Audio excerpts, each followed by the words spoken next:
All right, a lot of people ask me that, hey Armin, what's the process of buying a house? How do we start? Where do we go? Who do we contact? There are a lot of confusing questions when I guess you're buying a house. So I've decided to make a video for you guys so everything's clear, show you the entire process and really delve deep into what you need to do and what you need to sign and who you need to go to. So I guess we'll start off with the basics here. First step is to choose a realtor. Wherever you are, you probably want to get a buyer realtor to represent you instead of you going to the listing agent. The reason for that is that a listing agent works for the seller. If you do contact them, there are some incentives that they might give you in order to proceed the transaction, but you would, I guess, want to be represented in the right way, and you would want to get advice from somebody that is representing you instead of the seller. And you might be in a transaction where the listing agent or the seller agent tells you, hey, this house doesn't have any issues, or the sellers are not motivated to sell, or they don't really care if they sell or not. And then you proceed to get a higher price or pay for more. But if you do work with the buyer agent, they might show you all the other options that are out there. They might tell you, hey, I think you should do an inspection on this property just to be certain. So there are a lot of added benefits to it, but ultimately there are those risk factors if you do proceed with the listing agent rather than the buyer agent.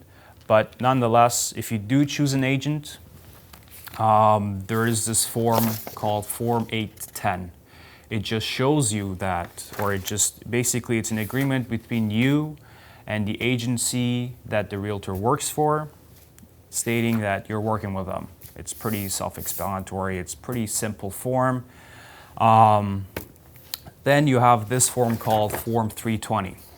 This allows your realtor or your agent to get compensated for any transactions that you might do, and the compensation amount would usually be on the second page under cooperating brokerage commission. And by the way, you can find these forms anywhere online. So if you want to pre-read them before you go into an agreement so that you save yourself some time down the road, that will be an added benefit to you, because in the real estate transaction, you might need to make, instant decisions in regards to buying a property, because maybe you went into a house and you fell in love with the house, but there are other people that are bidding on it or put an offer on it. So you probably want to read these beforehand and just be prepared. Then you have the buyer representation agreement. So a lot of times when you're working with an agent, when you first contact them, they might say, we need to sign an agreement first.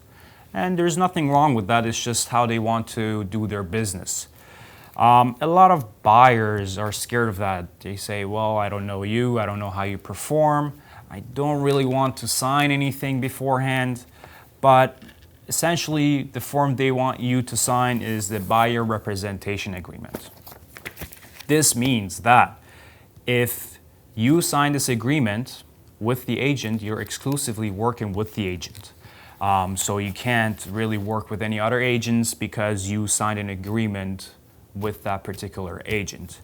There is an expiry date, a start date, and you can also limit the area where the agent can be compensated or where you are represented.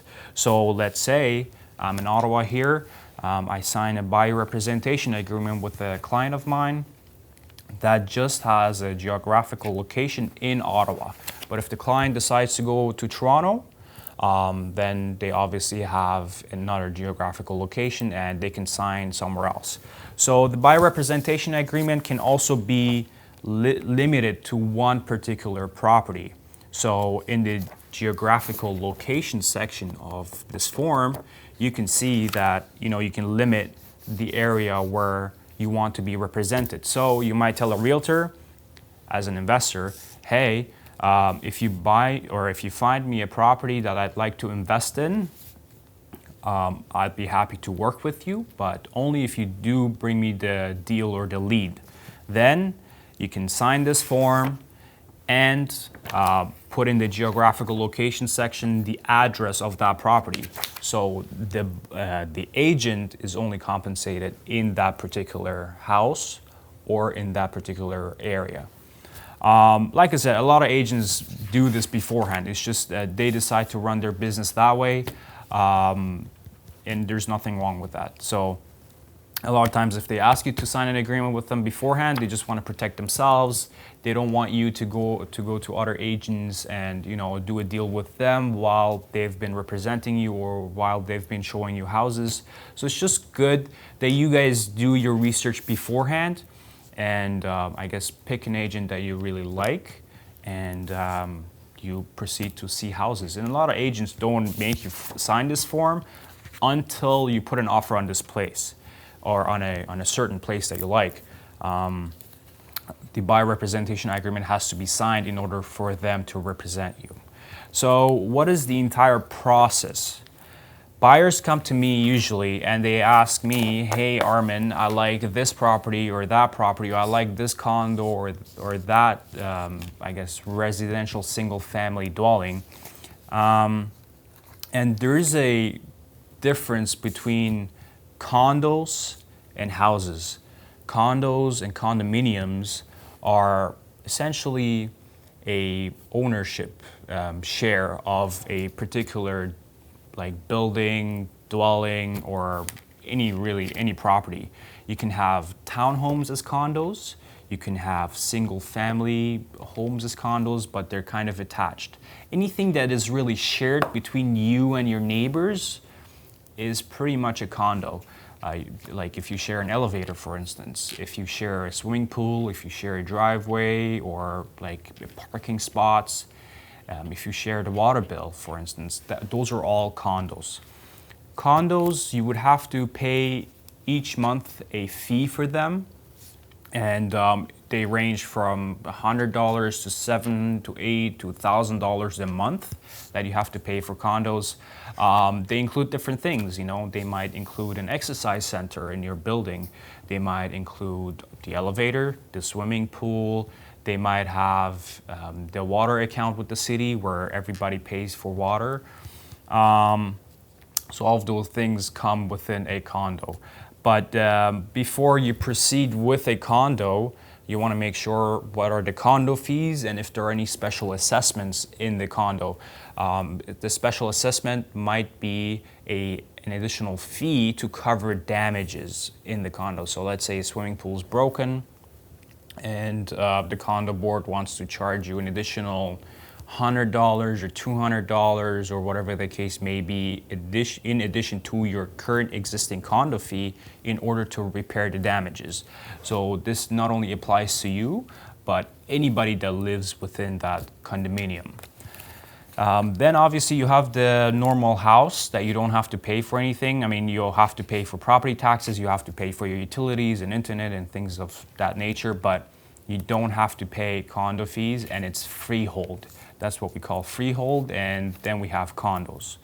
So these are the two different types of properties, condos and freeholds. If you do decide to go for a condo, make sure what the condo fee covers, how much it is, and if there are any special assessments. If you're buying a house, then you probably want to do an inspection, make sure that everything's okay with the house before you proceed. But if any other damages happen to that house or that freehold house, there's the responsibility of you. For instance, if you have to change the roof, you have to do it. If there are any damages or if you have to change the furnace, you would have to do those things. But if it's in a condo, usually if it's a townhome condo, the condominium board covers the fees and fixes any damages that are there. Any exterior really damages, the condo will fix it. And that's that. So once you do choose a house and you do choose a condo, whatever the case may be, once you go into that and you choose the place, your realtor will ask you to sign these forms that I just shown you. You have Form 300, Form 320, and Form 810. Then you have your agreement of purchase and sale.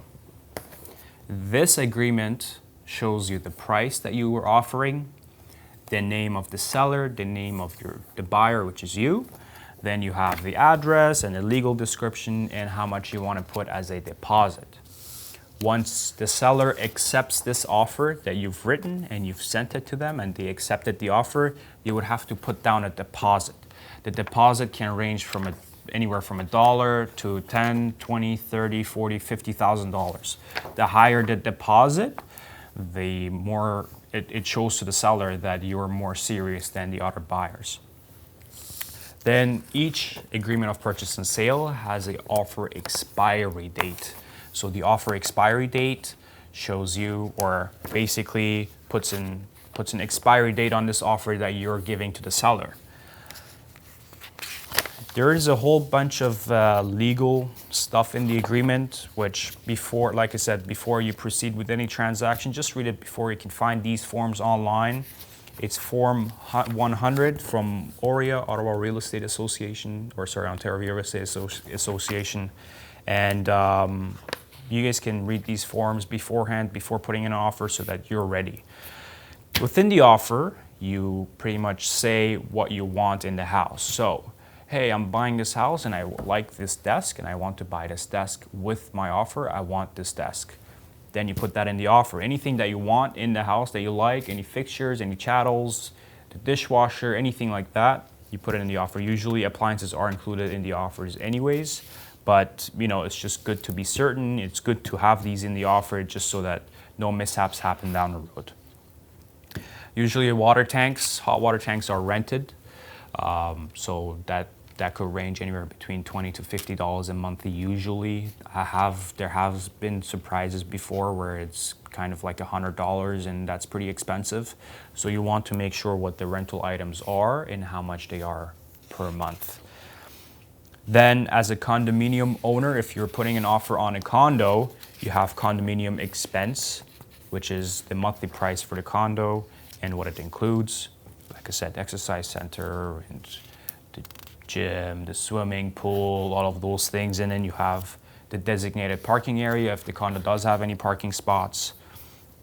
Then you have pretty much 3 pages of legal stuff that you want to probably read in advance.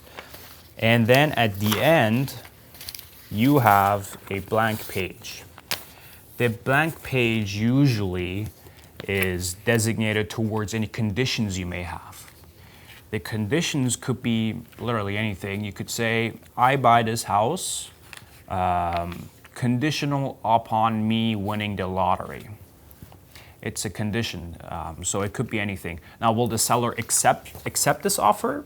Probably not, but it's just a condition.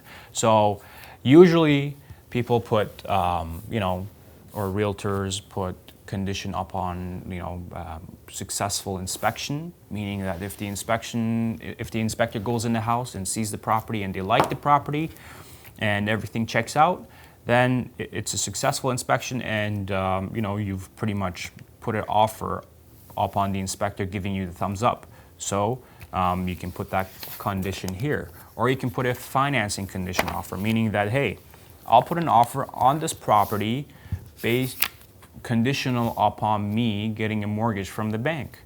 And it's usually better if you put a time and date on it, and then saying, I guess, what the rates are, what the down payments are, things like that, and a expiry date saying that, hey, if by this time I didn't inform you that I got successful financing in place with the bank, then this offer is null and void. So you can put that condition in there as well. Or you can put a condition of, the seller paying for the, buying out the hot water tank rental agreement.